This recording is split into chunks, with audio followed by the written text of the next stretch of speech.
무드를 강의에 효과적으로 사용하는 방법에 대해서 설명드리겠습니다.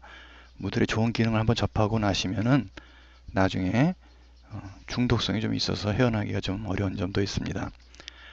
강의를 만드신 경우에는요, 강의를 다시 재활용하는 것이 가능합니다. 기본적으로 무드에서 제공하는 어, 강좌 관리, 강좌에 들어가시면 항상 강좌가 뜨고요. 강좌 관리에서 백업을 하실 수가 있습니다. 그래서 백업을 누르시면 현재 자기가 하고 있는 강의의 내용을 백업을 하실 수가 있죠. 백업을 하시면은 등록 사용자를 포함할 것이냐 또는 등록 사용자를 포함하지 않을 것이냐 이렇게 선택적으로 하실 수가 있습니다.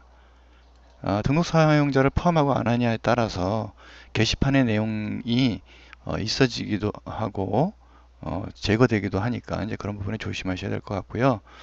일반적으로 이제 활동을 포함하고 나머지 블록이라든지 필터, 덧글 뭐 이런 것들은 필요에 따라서 포함을 하셔서 내보내거나 받거나 하실 수가 있겠죠. 이런 설정들을 하신 다음에 다음으로 가셔서 네. 그러면 이제 실제로 일일이 그 항목들을 다 이렇게 선택하실 수 있습니다. 자, 공통으로 되어 있기 때문에 이런 것들을 누르면 다 해제가 되겠죠. 다 갖고 가시면 이렇게 하시고요. 일부만 선택해서 백업을 하시고 싶으시면 이걸 누르시고 해당하는 분야에 가셔서 필요한 것들만 선택을 하시면 되겠습니다. 계속 진행을 하시면은 이제 이러한 파일 이름으로 파일을 저장하게 됩니다. 그래서 지금 이렇게 셋업이 다 되어 있는 상태를 확인하실 수가 있고요. 백업 실시를 누르시면 이제 백업이 이제 진행되는 거죠. 백업이 진행된 내용은 이제 서버에 보통 남습니다. 그래서 서버에 백업된 내용들이 서버에 남아 있어서 그걸 나중에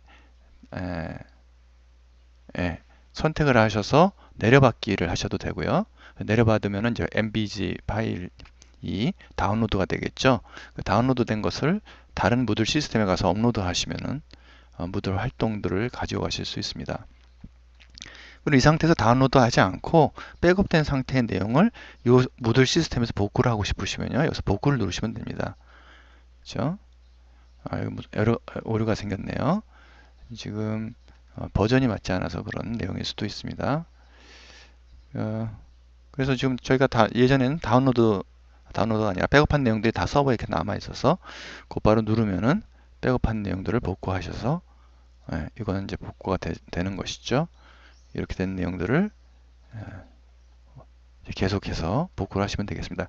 이 복구하는 부분은 사실 왼쪽에 강좌 관리 쪽에서 복구 이 부분입니다. 이 부분을 눌러서 이제 백업만 끝내놓고 복구는 또 나중에 따로 와서 여기 들어가시면 아까 보신 화면을 복구하는 것으로 하실 수가 있겠죠. 이 과정을 통해서 저장을 하고 저장한 MBG 파일 형태를 다운로드 받거나 다시 복구하거나 하는 식으로 강좌를 갖다가 재활성화 따로 만드실 수가 있고요. 만들 때는 이 내용을 기존의 내용 강좌에다가 추가를 하거나 또는 새 강좌를 만들거나 하는 옵션이 백업의 리스토어 다시 복구하는 과정 중에 물어봅니다. 그래서 물어본 상태로 하면 되고요. 이거 두 개보다 더 간단한 방법은 이제 가져오기가 있죠. 가져오기는 지금 현재 있는 과제에서 백업 복구를 거치지 않고 곧바로 가져오는 내용이 되겠습니다. 그래서 자기가 접근 가능한 그런 내용들을 선택을 하셔서 진행을 하시면은 백업과 복구의 두 절차를 거치지 않고요. 곧바로 활동만 가져오겠다.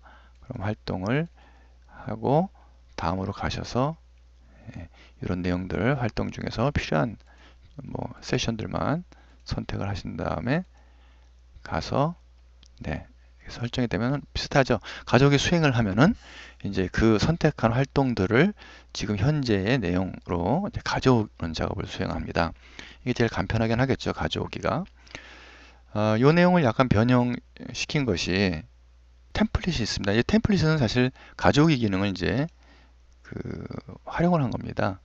가족이 교수님들이 어떤 활동을 넣어야 될지 모르겠다 하는 그런 요청사항이 있으셔서요. 이걸 주차별 템플릿을 적용하기 하면은 그 다음에 이제 이런 것들을 다 가져오지 않습니까? 그래서 기초적으로 필요한 활동들, 과제라든지 퀴즈, 뭐 그런 내용들을 미리 이제 껍데기 활동들을 만들어 놓은 것이죠.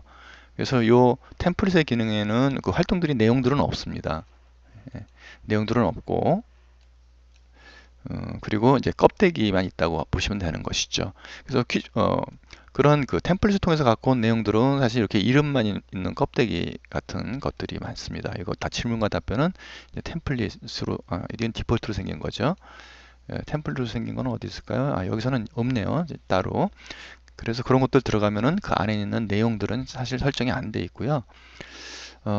만약 여러분들이 가져오기로 해서 가져오면은 가져오기 내용들은 원래 그때 다른 강좌에서 활동한 내용들이 남아 있겠죠. 그래서 이제 두 가지 약간 다른데요. 그런 식으로 강의를 재활용하실 수가 있겠습니다. 두 번째 말씀드릴 것은 이렇게 생긴 내용들을 가져오기 기능으로 가는 내용들은 이렇게 생긴 내용들이 고치기에 설정을 가지고 이제 바꿀 수가 있습니다. 갖고 온 내용들을 사실 그대로 활용하는 건 불가능하고요. 템플릿으로 가져온 활동들은 물론 많은 내용을 더 추가적으로 입력해야겠고, 예전에 작업했던 뭐 과제 같은 것들도 가져오시게 되면 이제 제출 일자 같은 것들은 다시 설정을 해야 되겠죠. 그래서 이 날짜가 이게 틀리다 그러면 사실 여기서 날짜를 다시 재설정을 하고, 잊지 마셔야 될 것은 저장을 꼭 하셔야 되겠습니다. 네. 그리고 각각의 활동들이 어떻게 성적에 반영되느냐의 성적 부분이 있습니다. 그래서 이 성적에 점수를 얼마 주고 이런 것들을 기본적으로 디폴트로 생성되는 것들도 있고요. 그리고 이런 것들이 없는 것도 있고, 근데 심지어 게시판에도 서로 점수를 매길 수 있도록 하는 기능들이 있어요. 그런 기능들이 이렇게 있으면은 자동적으로 이런 것들이 학습자의 성적으로 이제 연결이 되는 거죠. 그래서 이런 활동들을 하고 나면은 해당하는 활동들을 하고 나면은 그런 것들이 자동적으로 학생들의 학습자 창을 하나 만들어 놨는데요. 여기서 들어가게 되면은 자동적으로 학습자들의 성적으로 가시게 되면은 성적 항목으로 이렇게 나타나게 됩니다. 그래서 여기 있는 항목들은 기본적으로 무들의 활동들의 성적을 갖고 있는 내용들이 자동적으로 이렇게 반영이 돼서 그런 점수들이 됐을 때 각각 개인에게 이렇게 성적이 통지가 됩니다. 확인할 수가 있는 거죠. 개인 성적을. 물론 교수자는 여기에서 성적을 보시게 되면은 여러 사람들의 성적을 다 볼 수가 있겠죠. 이런 식으로. 지금 뭐 교수님들이 접근을 하셔서 따로 지금 성적을 받은 내용은 없습니다. 그리고 여기서 더 추가적으로 만들 내용들은 퀴즈 항목들은 자동으로 다 생긴 거지만은 이 항목들이 또 기본적으로 더 추가를 해서 항목을 추가할 필요가 있는 내용들을 있을 수 있겠죠.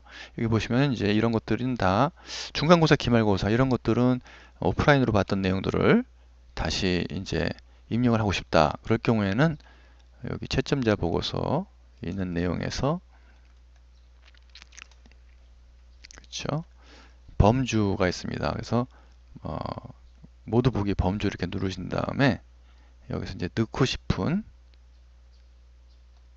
여기서 이제 성적 항목을 추가를 하시면 됩니다. 항목을 추가를 하셔서 추가한 항목 이름을 이렇게 넣어보죠. 이건 뭐 중간고사, 기말고사 이렇게 되겠죠. 값으로 넣고 그 다음에 족도 따로 없고 100점 만점으로 이렇게 하겠다. 그래서 이렇게 저장을 하시면요. 이 항목이 이제 돌아가서 채점자 보고서로 나가서 보시게 되면은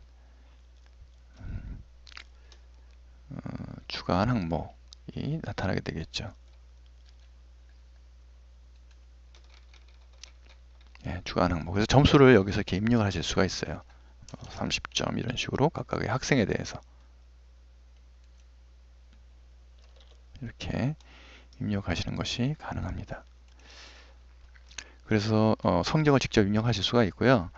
입력한 내용을 여기서 뭐 아까 그 범주 설정에서 뭐 웨이팅을 가중치를 줄 수가 있는데 그렇게 하는 건 사실 엑셀을 가져오는 것보다는 좀 불편하죠. 그래서 저 같은 경우에는 엑셀 쉿으로 다운로드 받아서 다운로드 받은 내용을 가지고 편집을 해서 성적을 최종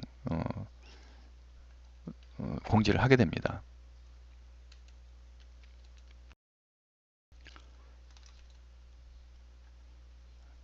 그래서 제 경우에는 기말고사 때 그렇게 다운로드 받은 엑셀 파일을 정리해서 성적을 미리 공개를 합니다. 성적을 공개를 하면은 이런 식으로 이제 점수를 주는데, 요 사실 요 밑에 있는 것이 카피 페이스트로 모두 붙여놓은 내용입니다. 그래서 제가 학생들한테 뭐 동영상을 보고서 점수한 것, 퀴즈를 본 것, 상호평가한 것, 뭐 그런 것들이 다 반영이 돼서 실제적으로 점수가 되는 내용들을 갖다가 학생들한테 공지를 하는 것이죠. 그럼 학생들이 이 공지를 할 때 앞에 학생 이름과 학생 정보는 다 빼고 그냥 이걸 갖다 카피 페이스트로 해서 게시판에 집어넣으면 이렇게 들어갑니다. 네. 그럼 학생들이 이걸 보고서 자기의 점수들은 학생들은 자기 성적들을 이렇게 확인이 가능하거든요.